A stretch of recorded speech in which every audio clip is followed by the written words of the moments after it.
¿Cómo alguien acusado de discriminar, evadir impuestos, mentir públicamente y usar el poder sin pedir disculpas termina siendo presidente de Estados Unidos? ¿Por qué millones lo ven como un héroe mientras otros lo consideran una amenaza? Donald Trump no es solo un político, no es solo un empresario, no es solo un personaje mediático, es un producto perfecto de poder, ego, miedo y espectáculo. Un hombre que convirtió el fracaso en narrativa, la polémica en estrategia y la verdad en algo secundario frente al impacto. Donald Trump nace el 14 de junio de 1946 en Queens, Nueva York. Es hijo de Fred Trump, un empresario inmobiliario ambicioso, y Mary Ann McLeod, una inmigrante escocesa de origen humilde.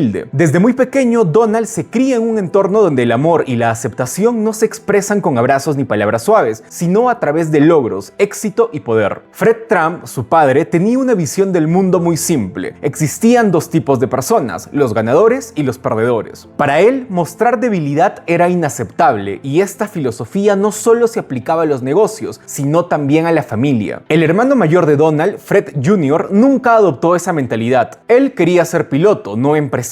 Su padre lo despreciaba constantemente por esto, lo ridiculizaba y lo comparaba, incluso lo llamaba fracasado. La presión fue tan grande que Fred Jr. terminó refugiándose en el alcohol y murió joven. Donald observó todo esto, aprendió que en su familia el amor y la aprobación se ganan, no se reciben. A los 13 años, tras un incidente en la escuela donde lanzó un borrador a un profesor, su padre lo envía a un internado militar, un castigo que también era un experimento. ¿Por qué? Porque aquí aprende a forjar carácter mediante disciplina extrema. Durante 4 años, Donald vive en un entorno rígido, jerárquico y duro. Muchos chicos de su edad no soportaban la presión, pero él destaca. Se convierte en líder, capta la atención de sus instructores, sobresale en deportes y termina su educación secundaria con honores. Y el apodo que tenía en esta época era la del conquistador de chicas. Esto refleja su seguridad y su deseo de ser admirado. Al salir de la academia, Donald ya no es una persona cualquiera, es alguien que ha aprendido que perder equivale a humillación, que la debilidad se castiga y que para sobrevivir se debe mostrar fuerza absoluta. Aquí se forma una de las bases psicológicas más importantes para Donald Trump. Desde niño aprende que el amor se condiciona al éxito y que la debilidad trae consecuencias. La humillación de su hermano mayor le enseña que mostrarse vulnerable puede ser devastador. Y aquí surge un patrón clave: identificarse con el agresor para no ser la víctima. La disciplina militar no solamente refuerza esto, sino que lo perfecciona. Donald aprende a sobrevivir en un entorno donde la obediencia y la fuerza determinan el respeto. Y entiende algo clave: el mundo no es justo, pero se puede dominar. Por eso, cada victoria se convierte en validación. Y cada desafío es una oportunidad para consolidar el poder. Aprende que para ser respetado debe imponerse antes de que otro lo haga. Y esa mentalidad será el núcleo de su estilo adulto. Porque confronta primero, ataca para no ser atacado y nunca admite errores. Su egocentrismo, provocación e impulsividad no son simples defectos de carácter, sino que son herramientas para sobrevivir y adaptarse. Cuando Donald entra al mundo adulto, ya no es simplemente un joven heredero, trae consigo un modelo de pensamiento estructurado. El mundo es un tablero de poder donde él debe ganar siempre. Las reglas existen, pero no necesariamente para él. Todo lo que hizo su padre, todo lo que sufrió su hermano, cada lección en la academia, se convierte en estrategia de supervivencia y dominio. A los 25 años, Donald Trump toma las riendas de la empresa familiar. No inaugura un negocio nuevo, sino que lo transforma. Y lo primero que hace es cambiar el nombre de la empresa de su padre. Pasó de Eat Trump and Son a The Trump Organization, un acto simbólico que señala algo claro: él no es solo el hijo de Fred Trump, sino es quien va a marcar un antes y un después. Sus primeros proyectos son estratégicos. Se traslada a Manhattan, busca proyectos más grandes y visibles que los que su padre manejaba en Brooklyn. Comienza a adquirir propiedades hipotecadas, edificios deteriorados que nadie más quiere, con la intención de renovarlos y venderlos o alquilarlos a un precio mucho más alto. Desde el inicio aprende a aprovechar vacíos legales y beneficios fiscales, y estas estrategias serán constantes a lo largo de su carrera. Sin embargo, en sus primeros años, The Trump Organization es demandada por discriminación racial. En los edificios de su empresa, las solicitudes de personas afroamericanas eran marcadas con una C de Colored, lo que significaba rechazo automático. Los Los abogados le aconsejaban llegar a un acuerdo, pero Donald rechazaba la idea, porque aceptar sería para él una humillación. Y es aquí donde aparece una figura que cambiará su forma de enfrentar al mundo, nada más y nada menos que el abogado Roy Cohn. Roy era temido por su agresividad y por sus conexiones con la mafia. Él no solo ofrecía soluciones legales, sino que le enseña una filosofía: nunca admitir errores y siempre atacar primero. Con él, Donald Trump aprende que la ley no solo se regula, sino que se puede usar estratégicamente para crear ventaja. Y por eso, tanto Roy Cohn como Donald Trump responden al Departamento de Justicia con una contrademanda millonaria. Donald no gana el juicio, pero obtiene lo que buscaba: negociar desde una posición de fuerza y salir del proceso sin admitir culpa. Esa lección será fundamental, porque aquí aprende que no importa la derrota, importa cómo se cuenta y cómo se negocia. Con la lección aprendida, Donald comienza a enfocarse en proyectos más ambiciosos, como la compra del Commodore Hotel. Lo renueva junto a la cadena hotelera Hyatt y lo transforma en el Gran Hyatt, consolidando su reputación en Manhattan. A estas alturas, sus negocios empiezan a atraer atención y su nombre se vuelve un sinónimo de lujo y audacia. En esta etapa de su vida se consolidan tres aprendizajes principales para Donald Trump. Primero, ve la ley como herramienta y no como límite. Donald no ve la legalidad como un marco que restringe, sino como un terreno que se puede manipular a su favor. Aprender esto le da la confianza suficiente para arriesgar y negociar incluso cuando las apuestas son enormes. Segundo, aprende que la percepción es más importante que la realidad, porque mudarse a Manhattan y asociarse con Hyatt no es solo una estrategia, sino también es sinónimo de visibilidad. Donald aprende que lo que los demás perciben de ti puede ser más poderoso que tus propios recursos reales. Por eso, cada proyecto es diseñado cuidadosamente para impresionar, consolidar prestigio y proyectar éxito, aunque detrás existan deudas y riesgos financieros. Y lo tercero es que la humillación es un motor, porque la negativa de ceder a la demanda de discriminación no es solo obstinación caprichosa, sino que es una estrategia aprendida de supervivencia emocional. La humillación de su hermano y su propia formación militar moldearon una mentalidad donde perder equivale a invalidación personal. Además, no admitir errores equivale a proteger su imagen, su ego y su narrativa. A mediados de los años 70 y comienzos de los 80, Donald Trump ya no solo es un empresario, es un espectáculo en sí mismo. Después de consolidar proyectos como el Grand Hyatt, su mirada se dirige hacia algo más ambicioso: la creación de símbolos visibles de poder. Por eso, en 1983 inaugura la Trump Tower, un rascacielos de 58 pisos ubicado en la Quinta Avenida en Manhattan. The Trump Tower no es solo un edificio, es una declaración de intenciones. Cada mármol, cada vidrio, cada escalera mecánica está diseñada para impresionar. Cada visitante y periodista que cruza sus puertas está obligado a percibir que esto no es solo riqueza, sino es poder concentrado. Trump aprende algo fundamental: la percepción lo es todo. Mientras más visible y grandioso parezca un proyecto, más fuerza tendrá su narrativa. Por eso, The Trump Tower se convierte en un escenario, un lugar donde él mismo es protagonista. Paralelamente, entiende que la prensa es un arma de doble filo, pero sobre todo una oportunidad. Sus declaraciones provocadoras, su estilo directo y su gusto por aparecer en titulares transforman cualquier polémica en publicidad gratuita. Y Donald repite una frase que marcará toda su vida: toda prensa es buena prensa. Sus movimientos no solo buscan reconocimiento financiero, sino construir un personaje inquebrantable. Cada hotel, cada torre, cada entrevista es parte de una estrategia más amplia: hacer que su nombre resuene más allá de los negocios, hasta convertirse en un ícono de poder y ambición. Para Trump, el valor no está únicamente en el éxito financiero, sino en cómo ese éxito se percibe.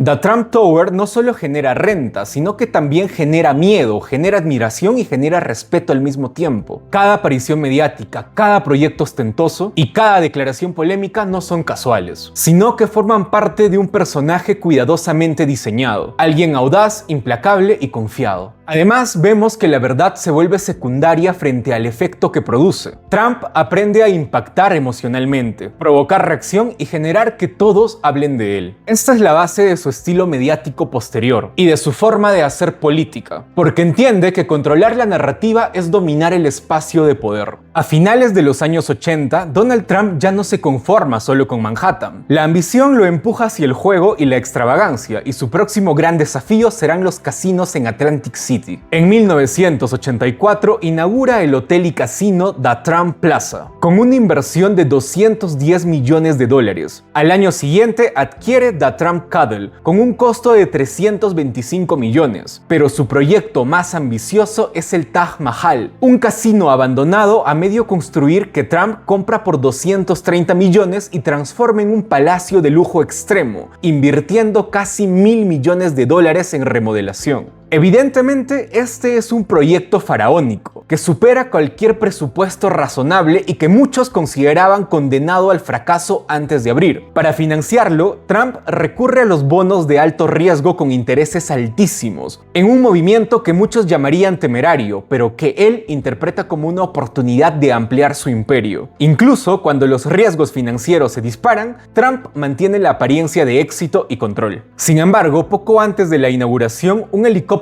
con 3 ejecutivos del castillo se estrella y no hay ningún sobreviviente. Trump aprovecha la situación mediáticamente. Primero, aparentemente para expresar su empatía, pero segundo, porque aseguró que él iba a subir al helicóptero, pero que el destino lo quería vivo. Y aquí vemos que la tragedia se convierte en un símbolo, porque él no solo sobrevive, sino que emerge más fuerte ante el público. Vemos que Donald no ignora los riesgos y las deudas, sino que las maneja estratégicamente. El público y los medios ven a un magnate triunfador, aunque por dentro los balances financieros sean precarios. Donald aprendió que la imagen puede superar a la verdad, y que la confianza y la espectacularidad pueden cubrir sus vulnerabilidades. Por eso, cada crisis se convierte en una oportunidad para demostrar su fuerza. La historia del helicóptero, que para muchos fue falso, termina reforzando su imagen, porque la gente ve a Trump como sobreviviente, como alguien capaz de afrontar la tragedia y seguir adelante. Otra cosa que vemos es que en los casinos Trump pone cantidades enormes, desafiando convenciones financieras y legales. A él no lo mueve el cálculo seguro, lo mueve la posibilidad de marcar la diferencia, de sobresalir y de ser recordado. Incluso si eso implica arriesgarlo todo. El Taj Mahal se financió con una deuda extrema, bonos basura, intereses altísimos y pagos casi imposibles de sostener. Desde el primer día, el casino perdía más dinero del que ganaba. Trump había creado un monstruo demasiado grande incluso para él. Y vemos que Trump no puede pagar los intereses, los bancos lo presionan cada vez más, los acreedores se acercan y el imperio empieza a crujir. El Taj Mahal casi lo lleva a la quiebra, y para sobrevivir, Donald tuvo que negociar con bancos, ceder propiedades y vender activos personales, entre los cuales se encontraba su yate, su avión privado y su propia aerolínea. Todo esto pasó a manos de los prestamistas. Desde afuera se veía que su imperio parecía intacto,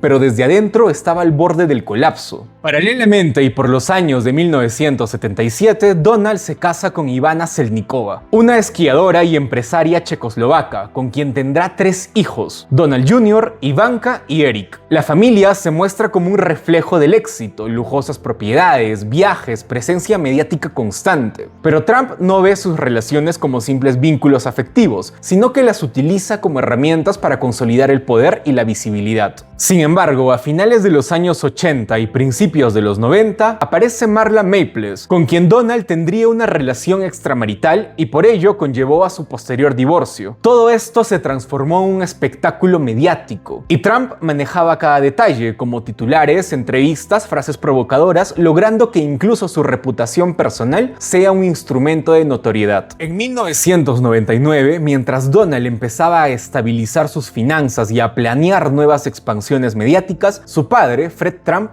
muere. La pérdida fue devastadora. Fred no solo era su mentor y protector financiero, sino que era la voz que le decía que estaba destinado a ser grande. La muerte de Fred marca un quiebre emocional, un recordatorio de que debía sostener por sí mismo la narrativa de invencibilidad que su padre le había iniciado. Aquí vemos que Trump maneja vínculos íntimos en herramientas de visibilidad. Cada matrimonio, cada romance y cada divorcio se integra a la narrativa de magnate invencible. Lo que para muchos sería un escándalo, para él se convierte en el refuerzo de una imagen de alguien audaz, irreverente y dueño de su destino. A través de estas relaciones y la exposición mediática, Trump refuerza una característica que veremos a lo largo de toda su vida: la mezcla de espectáculo, poder y control emocional. 17 días antes del funeral de su padre salió a la luz una noticia que sería muy controversial. Resulta que Donald se había divorciado de su segunda esposa, porque tendría otra relación extramarital con la modelo Melania Knauss. Ya a principios de los años 2000, Donald Trump ya no es solo un magnate inmobiliario, es un hombre cuyo nombre resuena en todos los rincones de Estados Unidos, y la televisión le ofrece la herramienta perfecta para amplificar su influencia. Por eso, en el 2004 se estrena El Aprendiz, un reality show en el que Donald Trump busca a un aprendiz para sus negocios. Cada semana, millones de estadounidenses observan cómo los participantes compiten, fracasan y son eliminados. Cada decisión de Trump es transmitida, debatida y replicada. Y aquí nace una frase icónica: "You're fired" o "estás despedido". Y esto se convierte en un símbolo de autoridad y poder absoluto. El programa no es solo un éxito comercial, es una proyección directa de la filosofía que ha construido toda su vida: victoria, castigo, control y espectáculo. Trump se muestra implacable, calculador y siempre en control. Cada episodio refuerza la narrativa de un hombre que sabe lo que hace, que no teme confrontar, que premia la ambición y castiga la debilidad. Por eso, el éxito televisivo le otorga algo que ni los rascacielos ni los casinos podían: una conexión directa con millones de personas que lo ven cada semana como un empresario que triunfa, decide y domina. El Aprendiz no solo muestra negocios, muestra a Trump como la encarnación del éxito. Controla la narrativa, controla la percepción y establece un vínculo directo con todos los televidentes. La televisión le permite proyectar la misma filosofía que había aprendido de niño y en los negocios, que es: quien domina el escenario, domina la realidad. Al mostrarse como un líder firme y decisivo ante millones de espectadores, Trump construye credibilidad pública para cualquier futuro desafío. Y vemos que la audiencia internaliza su estilo, lo ven como alguien implacable, confiado e inquebrantable. Y aquí vemos cómo la percepción y la realidad comienzan a fusionarse. En este punto entramos en un territorio un poco más político. Para Donald Trump, la política no surge como vocación, sino como respuesta a humillaciones y desafíos públicos. La televisión lo hizo visible, pero ciertos episodios marcaron un punto de quiebre emocional y estratégico. Resulta que en enero del 2009, Barack Obama se convierte en el primer presidente afroamericano de Estados Unidos, y Trump reacciona de inmediato, cuestionando su legitimidad. Se convierte en la figura principal del movimiento Birther, que sostiene la teoría conspirativa de que Obama no había nacido en Estados Unidos, sino en Kenia, y por lo tanto no podía ser presidente. Donald presionaba para que Obama publique su certificado de nacimiento, y cuando Obama lo hace, Trump no se retracta ni pide disculpas. Y más que política, este comportamiento refleja un patrón que viene desde su infancia y desde los aprendizajes de Roy Cohn: nunca admitir errores, atacar primero y siempre mantener el control de la narrativa. El resentimiento de Trump también se construye a partir de la humillación pública que sufrió años atrás en la cena de corresponsales de la Casa Blanca. Obama, en un gesto irónico, comparó de manera burlesca los negocios de Donald Trump con la Casa Blanca convertida en un hotel de lujo. La sala estalló en risas. Trump quedó expuesto y visiblemente incómodo. Para él, ser ridiculizado frente a figuras de poder era algo intolerable. Estos elementos personales y mediáticos se combinan con un cálculo político muy consciente. Trump comprende que la polarización genera atención y fidelidad, y así, en 2015, lanza su campaña presidencial bajo el lema Make America Great Again, o hacer que Estados Unidos vuelva a ser grande. Y él promete recuperar la economía y el empleo, construir un muro en la frontera de México como símbolo de seguridad y control, y limitar temporalmente la entrada de personas musulmanas, apelando al miedo y la protección nacional. Donald Trump no solo construye un discurso político, construye un enemigo necesario. La inmigración, el globalismo y las élites se convierten en los chivos expiatorios de todos los problemas del país. Su mensaje es claro: es un nosotros contra ellos, y él es el líder que restaurará el orden y la grandeza. En la batalla presidencial frente a Hillary Clinton, las encuestas dudaban de que un millonario polémico, acusado de racismo y sexismo, pudiera ganar. Pero la conexión con millones de estadounidenses que se sentían ignorados, humillados o traicionados por la élite política, le dio la victoria inesperada. Donald Trump fue electo presidente de Estados Unidos en el 2016, alguien que transformó resentimiento, espectáculo, narrativa personal en poder político. Aquí se consolidan varios patrones que vienen desde la infancia y los negocios. Vemos que Donald utiliza el resentimiento como poder. La humillación pública frente a Obama y las críticas mediáticas refuerzan la idea de que la agresión y la venganza son herramientas de poder. Trump no actuó por justicia o moralidad, sino por un impulso aprendido, nunca estar debajo de nadie.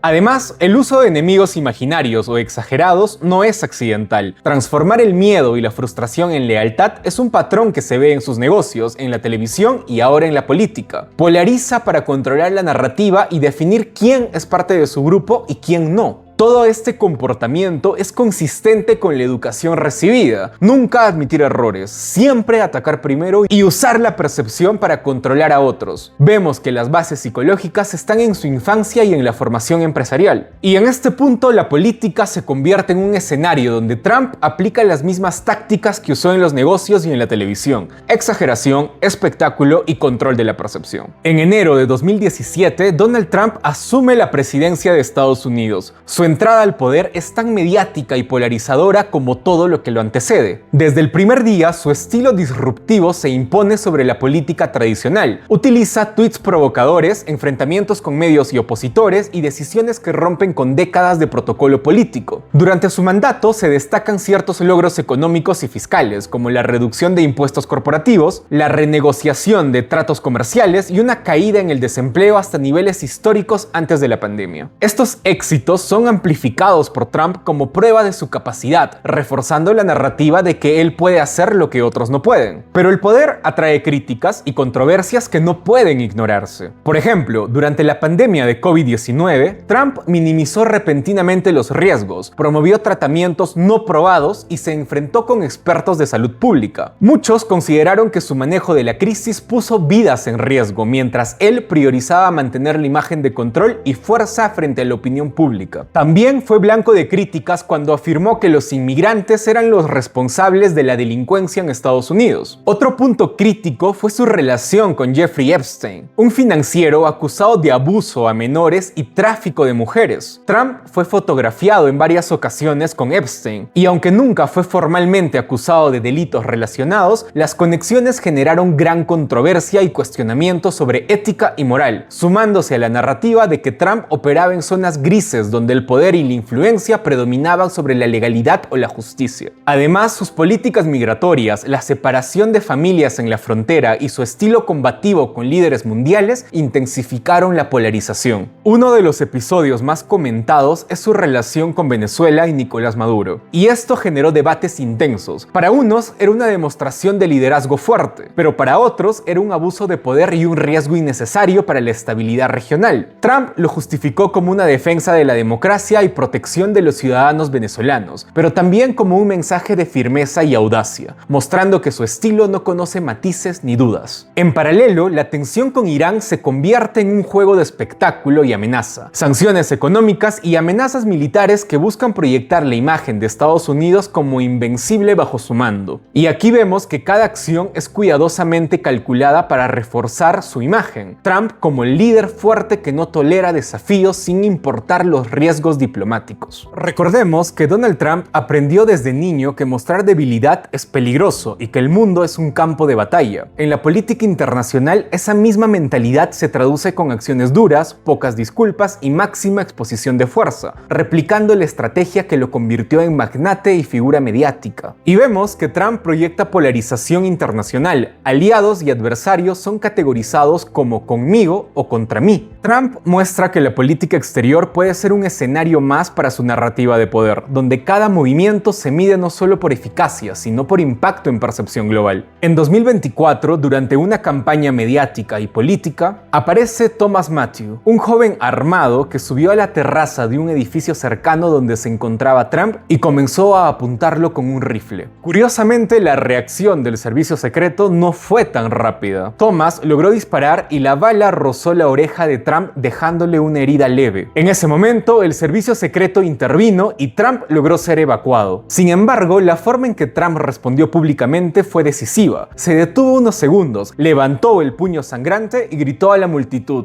"Luchen, luchen". Todos sus seguidores estallaron en euforia. Lo vieron fuerte, casi invencible frente a la muerte. Para muchos, ese momento no solo fue un atentado, fue una demostración de resiliencia teatral, un episodio que reforzaba su narrativa de poder y supervivencia. Y si bien es cierto, para muchos este atentado parecía sospechoso, para otros fue algo genuino. La prensa cubrió el evento de múltiples formas. Algunos medios lo retrataron como un mártir que desafió el peligro, mientras otros insinuaron que todo podría haber sido exagerado o incluso un montaje político. Sin importar la interpretación, la narrativa que Trump buscaba estaba clara: sobreviví, sigo firme y soy inquebrantable. La cercanía a la muerte transforma a Trump en un símbolo de resistencia y determinación, reforzando la narrativa que ha cultivado desde los días de su padre y la academia militar. El mundo es cruel y solo los fuertes sobreviven. Al igual que con Roy Cohn y las batallas legales, Trump convierte una situación potencialmente devastadora en una oportunidad para proyectar fuerza. Él no es solo la víctima, sino es el que domina la narrativa de la amenaza. Momentos como este consolidan toda su base psicológica. Sus seguidores no solo lo admiran por sus políticas o su éxito empresarial, lo ven como el hombre que desafía la muerte y se mantiene firme, reforzando un vínculo emocional intenso. Además, recordemos que desde niño Donald aprendió que no pedir disculpas y contraatacar es sobrevivir. Incluso frente a un atentado, la estrategia se mantiene: responder con impacto, dramatizar la fortaleza y nunca admitir vulnerabilidades. Donald Trump ha vivido toda su vida siguiendo una lógica clara: el mundo premia a los que parecen invencibles, fuertes y audaces. Desde su infancia, moldeado por un padre exigente y la muerte de su hermano, pasando por el aprendizaje de Roy Cohn, la construcción de su imperio mediático, las quiebras y las controversias políticas, hasta la presidencia y los conflictos globales, Donald siempre ha buscado proyectar poder. Pero antes de finalizar, me gustaría hacerte una pregunta. ¿Crees que Donald Trump es un héroe que desafía adversidades y protege lo que considera justo? ¿O crees que es un villano que manipula, polariza y utiliza el poder sin frenos? Si llegaste hasta aquí, muchas gracias. Si este video te gustó o te llamó la atención, me ayudarías mucho si comentas, te suscribes y lo compartes. Nos vemos en el próximo análisis.